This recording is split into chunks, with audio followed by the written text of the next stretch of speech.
Hi everyone, my name is Jess Yellisberg and I'm a program manager at the International Youth Foundation.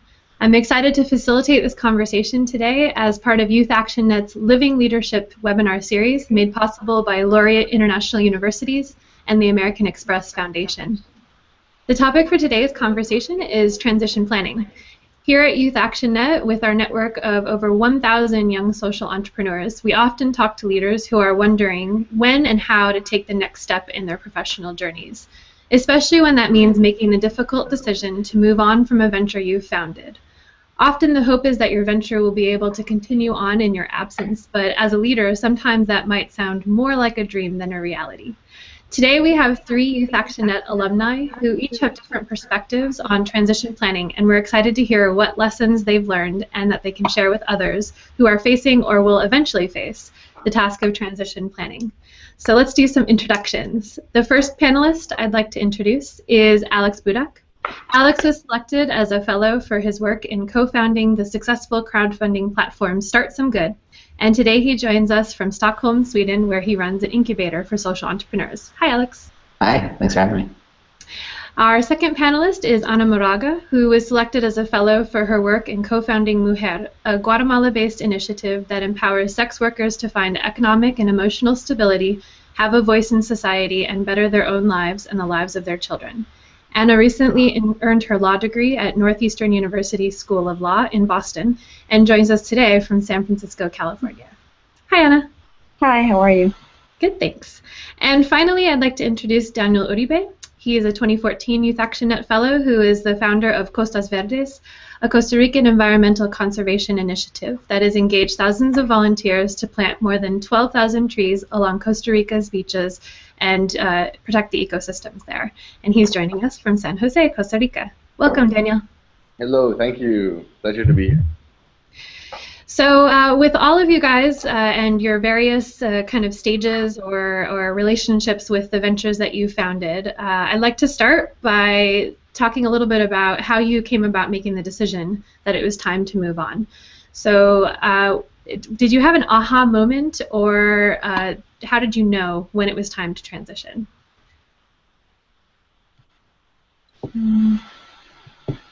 I think for me, I knew that it was time to transition at various points. I think 2 years before I left, which means 3 years into my role as an executive director in the organization,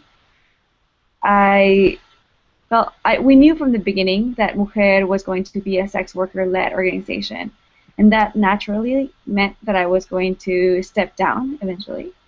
And we also knew that we wanted Mujer to be a Guatemalan-run organization. And even though I was born in Guatemala, I had not lived in Guatemala my entire life, so I had a different perspective. We wanted Mujer to have the perspective of somebody from the community. And so we started planning my leave 3 years in, and there were moments in which I felt a little bit too attached to the organization for the organization's own good. And I felt that my skills were limited in what I could do with the organization. And I wanted somebody to take the organization to places that I had not been able to take it. For example, in outreach to a wider community. I knew that there was a huge community of sex workers at the border between Mexico and Guatemala, and we hadn't done outreach there. I wanted somebody to have that experience so that the organization could actually expand. And that's when I decided that I needed to have a time limit and to start planning my exit from the organization. Great, thanks, Anna. Alex, how about in your case? What made you decide to transition from Startsomegood? I think there were 2 aha moments. So the first is I'm originally from San Francisco, where Anna is, but then moved out to Stockholm, Sweden in 2013 with my girlfriend. Startsomegood is a tech platform, so I figured, well, I can run that from almost anywhere. But at that point, we had a team that was 5 people in the US and a few people in Australia, including a Youth Action Net fellow as well, Tom Dawkins. And frankly, I got burned out. I was running a global team, but running it from a place where I would wake up and have emails from Australia, I'd go to bed and have emails from the US, and the work never stopped. And I just felt like I didn't have enough time to really refresh, and work started being less fun than it was when I first started it. So that was one part. Then the second part was that the social entrepreneurship scene in Sweden was really exciting, and it still is.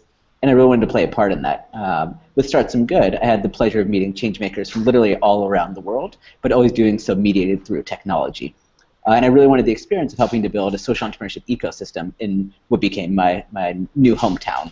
So I decided that the combination of feeling a bit burned out, but then also wanting to have local impact as well, the confluence of those two factors made the decision for me, I think. Great, thanks. And Daniel, you're in the process of transitioning, starting this whole process with Costas Verdes. So what are some of the things that made you decide to begin this process of transitioning out? Well, I think I have to divide it in two things. Like one would be the personal reasons, and then the other would be the reasons for the venture. I think on a personal level, there comes a time when you want to move on, you have put a lot of effort into it, and because it requires a lot of effort, so your energy levels have to be at that same level, and well, sometimes with social ventures, you have to the person who is on top is responsible for a lot of things. Some which you should be and some which you shouldn't, but you're always there. So you definitely at some point start getting burned out, and it's sometimes better to have that new burst of energy coming in with new ideas as well. And from the venture point of view, right now I've been personally involved in the operations of it, and we're forming a board of directors that can lead the way, and so I want to step out of the operations directly and more into the board of directors, and more a bit of strategy from there. So it's a move out of the operations and into the board of directors, which I think will have a greater impact on the venture. Great. And so Alex and Daniel both mentioned burnout as one of these factors that kind of helped make that decision prominent. And Anna, you talked about having that vision from the beginning of it being, led by sex workers, led by Guatemalans. And so it sounded like even from the beginning of when you were setting up the venture and really designing it, that you already had that transition in mind. Mm-hmm. So with having that transition in mind, for kind of early on, what was your time frame like, Anna, in terms of when you actually started the process and how long it took? I knew it was going to take a while. I mean, I think from the very beginning, we noticed that things were always going to take longer than we expected. We thought we were going to be in Guatemala for a year. I ended up being there for 5 years. One of my co-founders for 2 years. So I knew that, and I was able to actually watch the transition from one of my co-founders. She left 2 years in, and she was still part of the board of directors. And so I was able to have that perspective from somebody else that had left the organization, or had transitioned out of the organization. So I planned for 2 years. I thought that 5 years in the country was going to be enough. I knew that building a board at that point, there were 3 of us, and by the time I left, I wanted to have a stronger board, and I also wanted to have a stronger staff in the relationships, as I mentioned before, that we had with the community. And I wanted to have, because we wanted the organization to be led by women sex workers, I wanted the leaders in the community to be prepared to take even more leadership roles after I left. So I thought 2 years would be a good time for that. And I honestly also, just as Daniel and Alex said, I was burnt out in the sense that I did not feel that I was giving 100%. Early on, I felt that I could give 100, 110%. I felt very energized. And towards the end, I felt that I was not able, for the circumstances in Guatemala, for the violence, I started to feel a little bit as if I was traumatized, in a sense, by hearing all the stories, by just, in a sense, getting a lot of crime. There was a lot of crime around me, and so I felt that I needed to leave. Yeah, Guatemala is certainly a very challenging operating environment. I'm curious, you mentioned that you had the experience of your co-founder who left before you, and so is there anything in particular you learned from that process that you thought, okay, this is what I'm going to be sure that I do as I transition out, or what I'm going to be sure that I don't do as I transition out? I learned that it was pretty fast. I mean, from the time that she disclosed that she was leaving to pursue grad school, it was about 6 months before she actually left.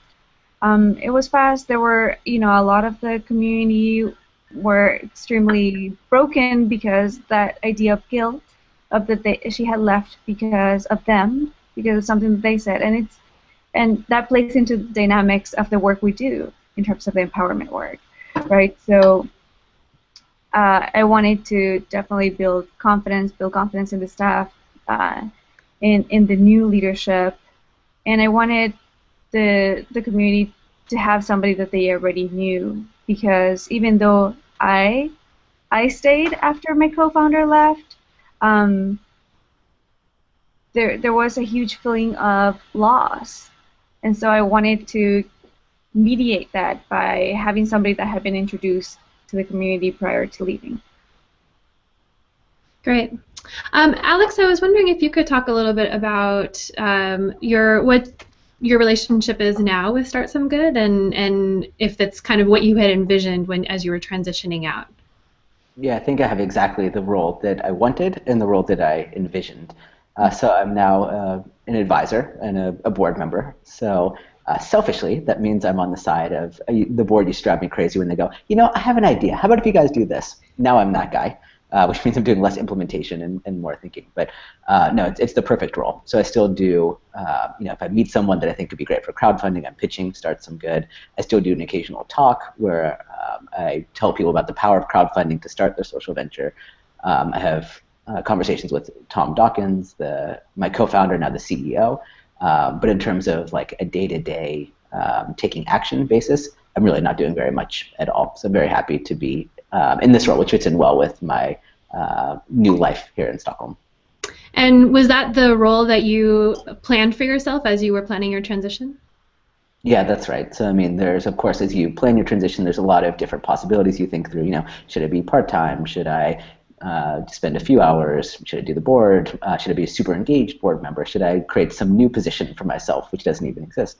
But no, when I thought about it, I thought this was the right level, because I still care so deeply about the movement that we're building, but wanted the opportunity to really put my time and effort and energy into other actions as well.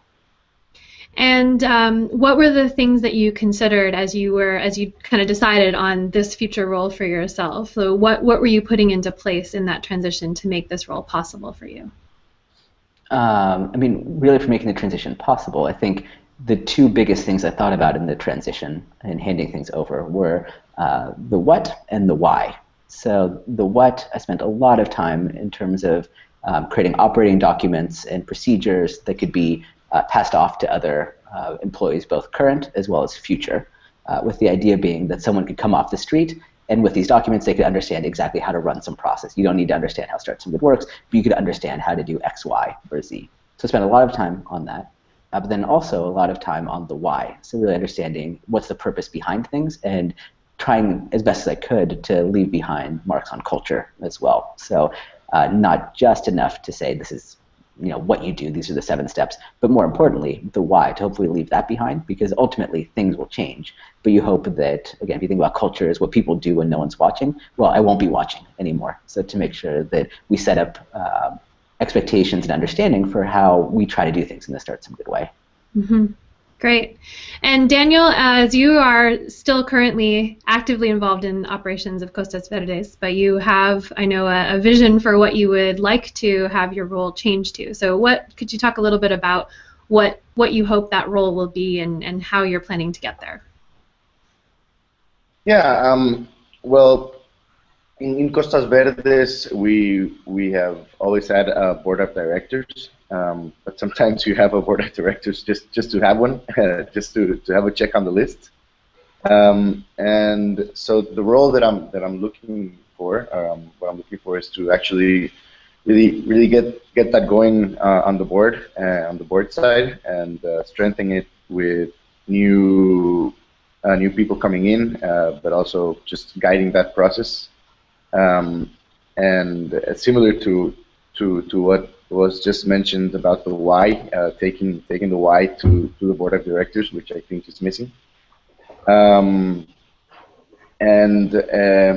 yeah, this is what I'm looking for, and I think that in that sense, that would open up the position that I'm leaving behind, and hopefully bring somebody in that is fresh, that is new, that has different ideas, but also experience in the subject, and somebody that I think would probably do things better than I do, because I've been doing whatever I can, but there's certainly people that are even more prepared for that, or that if they get that job would feel that they got the job they wanted, as the question, previous question was asked. What are you where you want to be? Well, I know that there's a lot of people that want the job that we're opening, and so this is the result that I would like. A person that comes in that is very happy to be entering as a director, and then me being very happy entering into the board of directors and trying to get that really going. So yeah, that's the purpose. Great. Alex and Anna, I'm really curious if when you transitioned, did you transition out and have sort of an existing co-founder or somebody who was already in a management position within the organization take over, or were you transitioning with bringing somebody new on board? Yeah, I want to second what Daniel said, the idea of bringing someone on that's even better than you are, and I think that's absolutely the case of what happened with Startsomegood. So my co-founder, Tom, and I were equal partners on things, but we got to the scale in the organization that was a bit beyond my passion and my skills as an entrepreneur, I think. So I'm very passionate about going from an idea and starting to make it a reality. We started to need the type of leadership that could really scale an idea and could manage a bigger team. And that wasn't necessarily my interest or what I had a background in. So there's actually a tremendous benefit, I think, to Startsomegood of centralizing that leadership a bit, and especially in the hands of someone that had run a bigger organization as well. So for me, that felt really good to know that it was in the hands of someone that was more capable. And then at the same time, so some of my leadership roles went on to him, and then we hired some new employees, which took on some of the other tasks that I may have done on the less leadership role. And Anna, you talked about having that vision of it being Guatemalan-owned and sex worker-owned. So what were some of the things you were thinking about in terms of who was replacing you and what qualities they needed, or what you were looking for in that? We were thinking of the next transition, which was to have a sex worker take over the executive director role. So although we were going to hire somebody from Guatemala, we knew that we would not be able to hire somebody from the community as an ED, that we would expand the staff to have more community members take over different roles, that the ED, because of the reporting and the grant writing that is involved, would be occupied by somebody from Guatemala and not a sex worker. So one of the qualities that we wanted was somebody that was willing to leave the organization within 5 years of being there, somebody that was willing to leave the organization into the new transition to a sex worker-led organization. Yes, and just as Daniel and Alex said, we were looking for somebody that was much better than me, that had the capacity of growing the organization, that had a background in human trafficking, for example, that we could expand into that. that had a background in outreach and in big campaigns for women sex workers. And we hired somebody from the outside, although we gave the staff and the volunteers that stayed a lot more responsibilities after I left. Great. So I kind of want to get a little bit into some of the kind of nuts and bolts of the steps you all went through in actually going through this transition, or you are planning to go through in the case of Daniel. And so the one question is, how did you, well, I guess let's start with the first question, which is, who were the stakeholders that you were considering? What, if there's staff, there's community, like who were the people that you were thinking about and communicating to when you decided to make that transition happen? Maybe Anna start? Yeah, we were thinking, I actually really focused on the community, because that, the community had been the reason why I moved to Guatemala, why Mujer was born, and so I really wanted to make sure that the staff had a great relationship with the community, and that the new director was known by the community of women sex workers, had experience in that community, etc. And I think that I could have thought more about the funders and the relationship that I personally had with the funders, because I think that the transition of me leaving the community was more or less smooth, but not necessarily with the funders. I think that once I left, there was that sense of, oh, all of a sudden this very new organization, for most of the funders, the youngest organization that they were funding, and an organization led by a young woman, was no longer led by somebody so young, right? Or somebody that they knew, because the new executive director did not have an ED role in her organization. She had more of an organizing role. So she was not known in the funding community. So I think those were some of the stakeholders that I think I did not think about as well as I should have. But definitely is a community that needs to be thought out, and I think I could have done a better job by just asking them what it is that they needed from me before I left, for them to feel comfortable with the new leadership.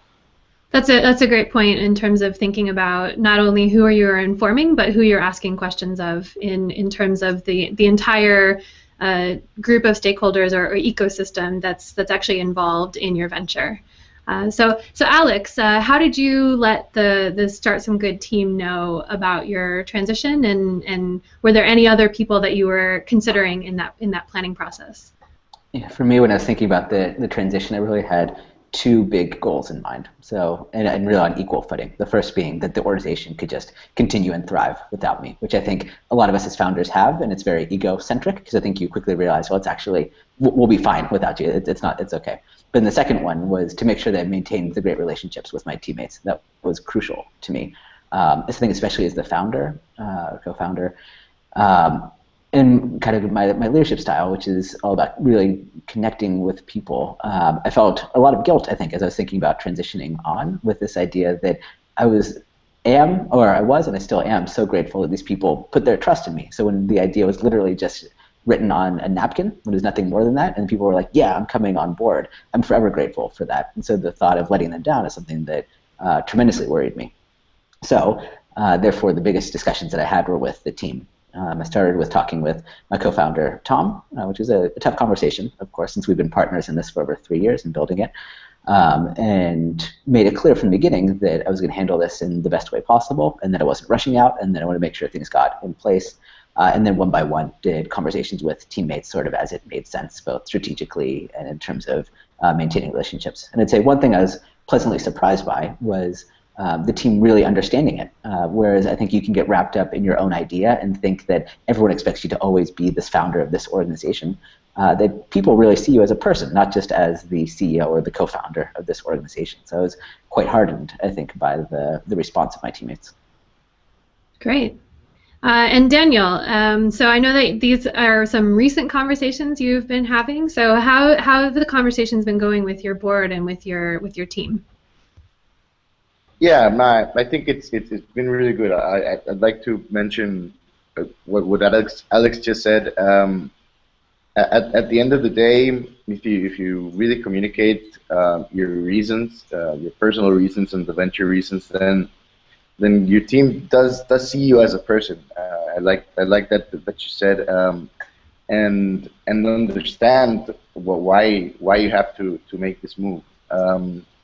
So yeah, I think that one like in small ventures that are just starting, normally there's it's small amounts of people, and people come together very closely, because you have to work together and you're working for the same goal, and you're definitely passing through tough moments all together. So yeah, I think that my fear or that I had was, when I spoke to the team, how would they react? I think that uh, I thought that they fed off my passion, and well, I think that at the same time that's not true. They've developed their own passion for the organization, for the cause, and if if you, I think that that's one thing that you have to really work on with your team.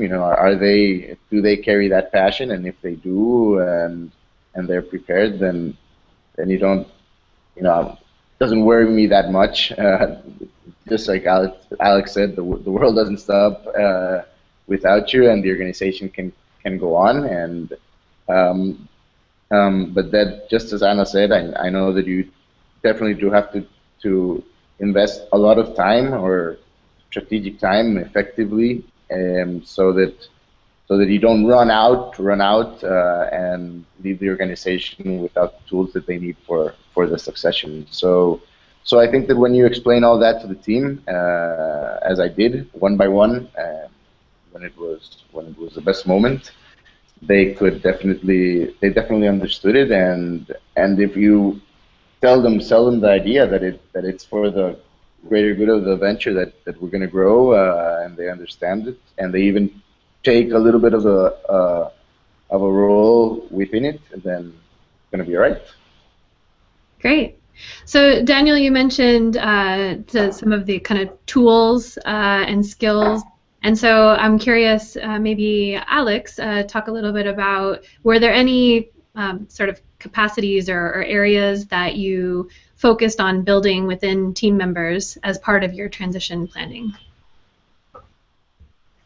Yeah, I mean, lots, and I think a lot of it was as we went. Of course, hopefully they're developing also, but I think the most important thing that I did was, so for an entire week, maybe even 2 weeks, I wrote down every single thing that I did. So everything from emailing this partner to creating the spreadsheet to paying this payroll, whatever.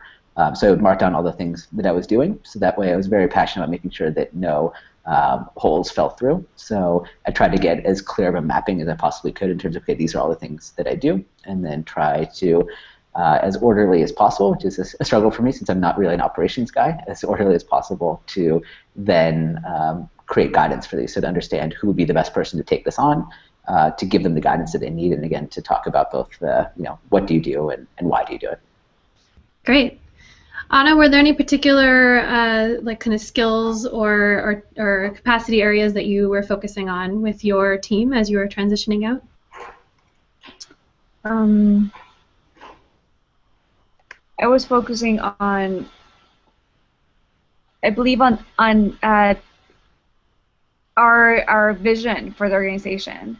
That we wanted an organization that was community-centered as much as possible, and that meant listening and listening closely and not imposing ideas, because that's something that we learned very early on. Within the 6 months of being in Guatemala, we learned that the community had the best ideas for what was best for themselves and not us as an operations team.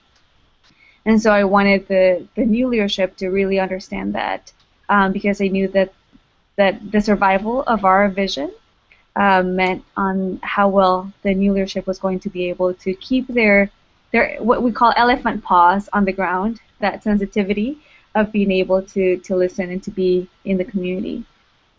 So I think that's something that I worked on a lot. And even after I transitioned, after I left, there were some months that I stayed in Guatemala just because I was so worried. But I think that was not going to continue, and to just be able to accompany the new executive director in this new role. So I think that as I look back, that was a luxury to be able to make sure that happened.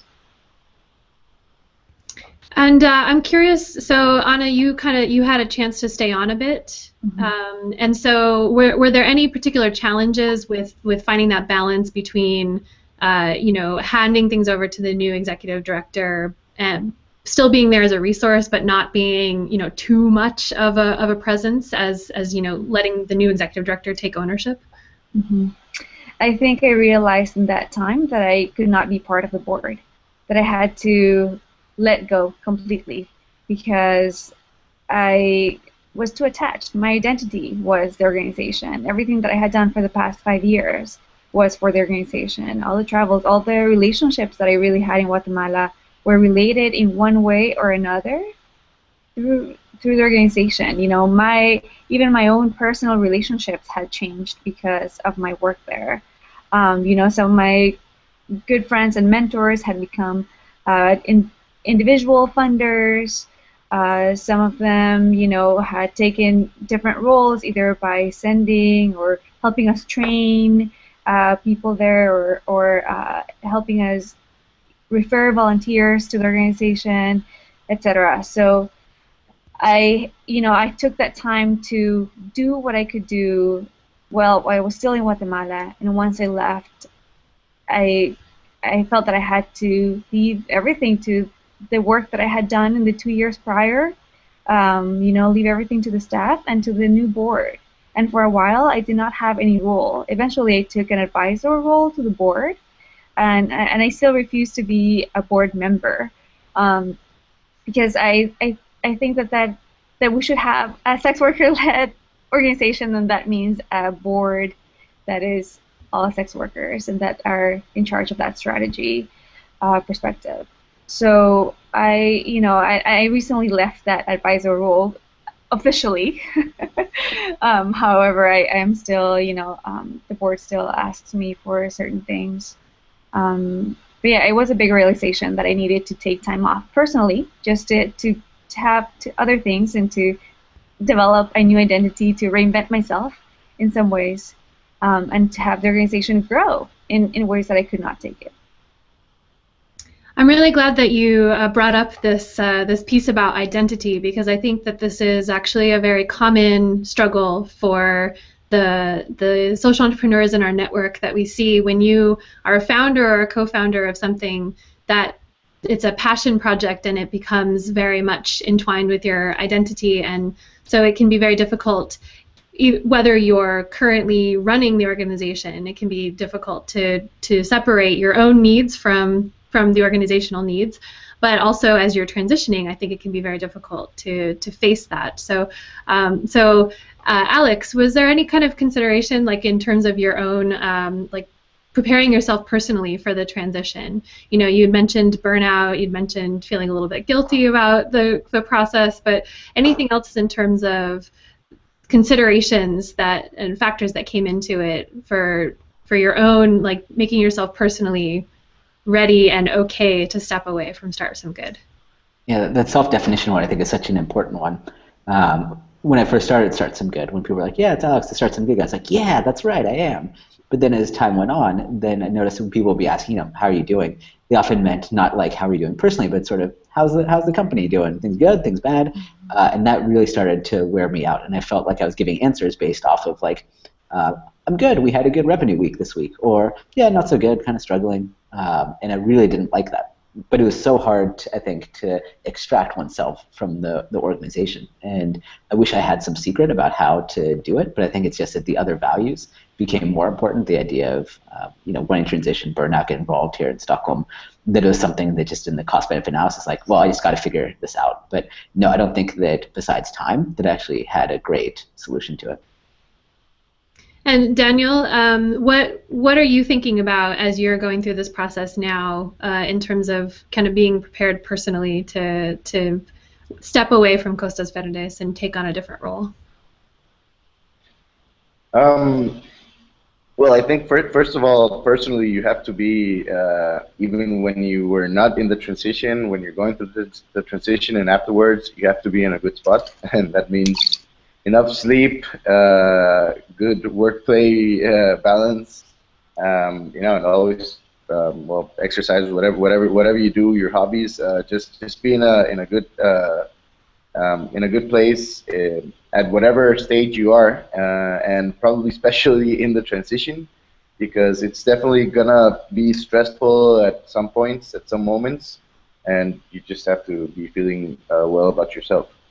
And so yeah, that's definitely a tip. And on the other sense, I think that it has to be kind of a combination of planning it out, where you do have clear like deadlines of what should be going on by certain time, but at the same time be understanding that you are going to have to be a little bit flexible, that it is a process and things, well, just as Anna mentioned, she planned to be here for a certain time and then it extended for another time. Well, I think you should definitely try to respect the deadlines as much as you can, but understanding that you are gonna need to be flexible, and you're gonna probably need to be communicative as well with your staff, and just try to put everybody in that, in that state of mind where we're making a sacrifice right now. Things are gonna be great afterwards, but yeah, we need everybody's effort, and just I think involving them, involving yourself and involving them as well, so that they are also in a good personal place, your staff, because your staff is going to be crucial in this part. So you have to be in a good personal state, and your staff as well. Great points. So, not to put you guys on the spot, but so Alex has transitioned out of Startsomegood and is on the board currently, and then Anna has stepped away from any formal role with Mujer to let that organization be sex worker led as part of that vision. And then Daniel, you are in the process of transitioning off of the day-to-day operations and leadership of Costas Verdes and over to the board. So since you are kind of three different things, I was wondering if any of you had questions for each other.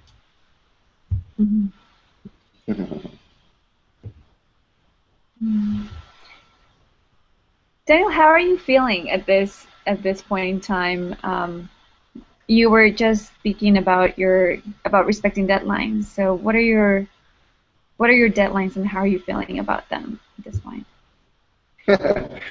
Nervous, definitely. I see them. They're getting closer quicker than I thought, as always. Yeah.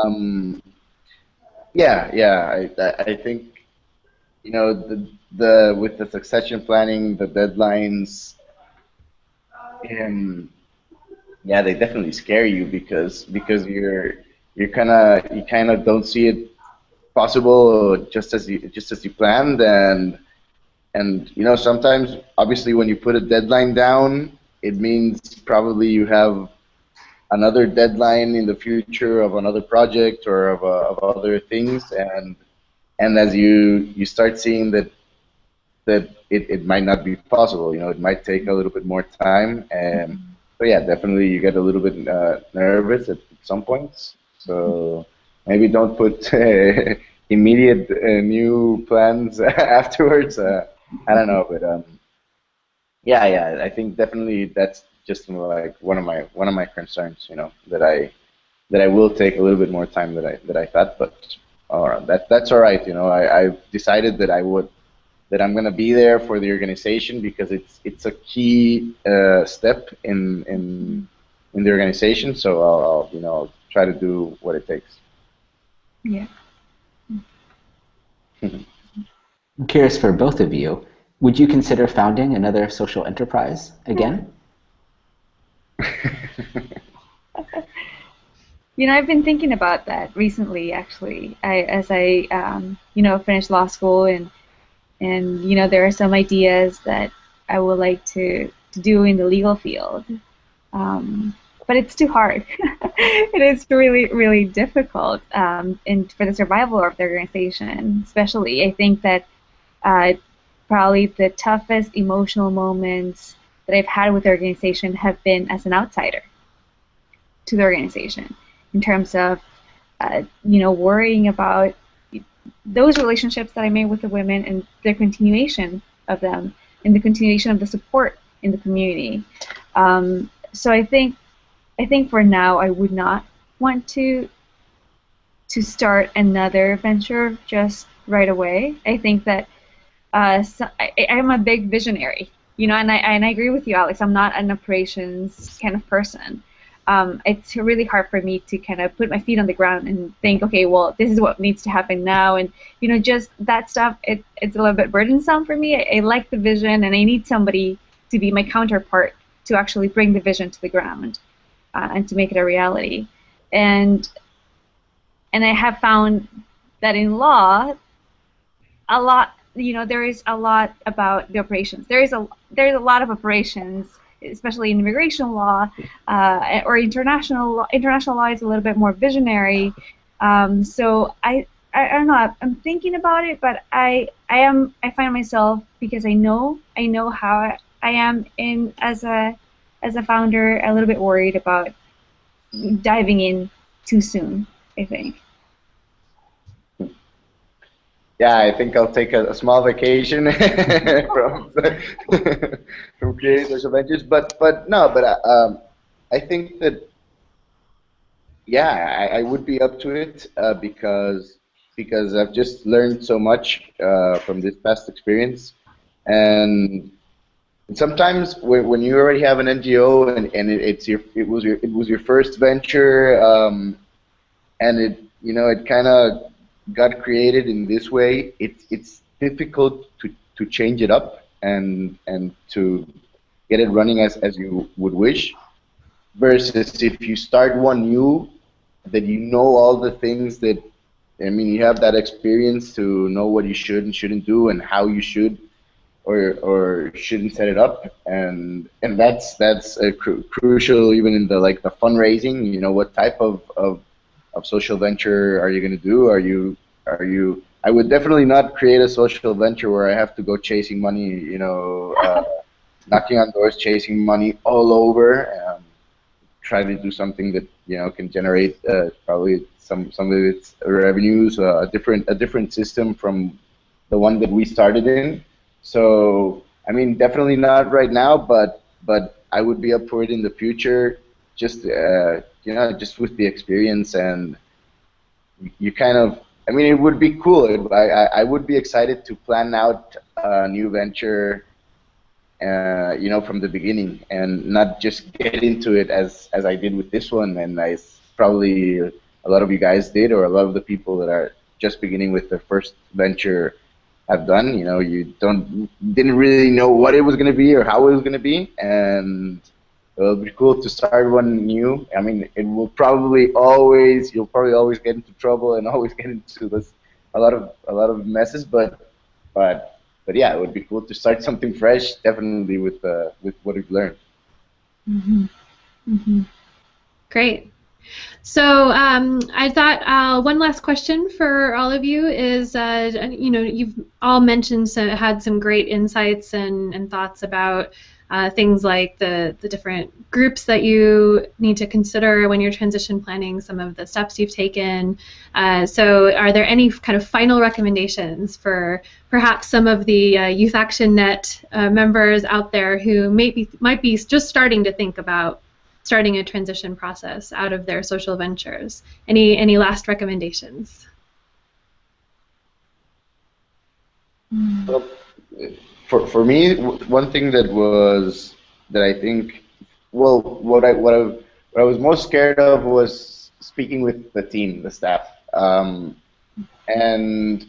because I thought that they might lose their own drive, or something like that, and I found that I had to actually switch it around and do the exact opposite.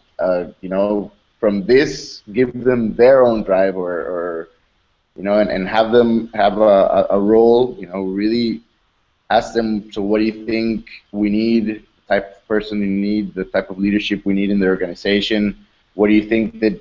How do you think that you could help out in this process? And just really giving them that say in what's coming up, and that's definitely one thing, at least for me, that staff was the major concern.